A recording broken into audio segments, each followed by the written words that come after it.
TDP party ఆవిర్భావం నుంచి పార్టీలో ఉంటూ ఎన్నో పదవులకు వన్న తెచ్చిన సీనియర్ నేత నర్సీపట్నం ఎమ్మెల్యే చింతకాయల అయ్యన్న పాత్రుడికి అసెంబ్లీ స్పీకర్ పదవి ఇవ్వడంపై నర్సీపట్నం ప్రజలు హర్షం వ్యక్తం చేస్తున్నారు. పార్టీ కోసం కష్టపడే ప్రతి ఒక్క నాయకుడికి, కార్యకర్తకి ముఖ్యమంత్రి నారా చంద్రబాబు నాయుడు సముచిత స్థానం కల్పిస్తారని తెలిపారు.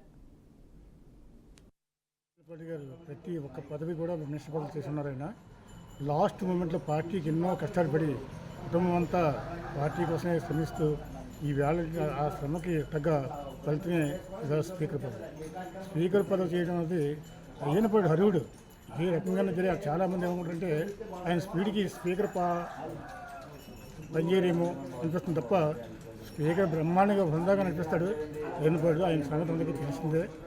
పైకి మాట్లాడుతుంటే మాపులేట్ కాబట్టి ఆయన ఏ పదవి కన్నా హరుడు. ఈవేళ నర్సీపట్నం నియోజకవర్గంలో కాదు, స్టేట్లోనే నెంబర్ 1 లీడర్ ఆయన.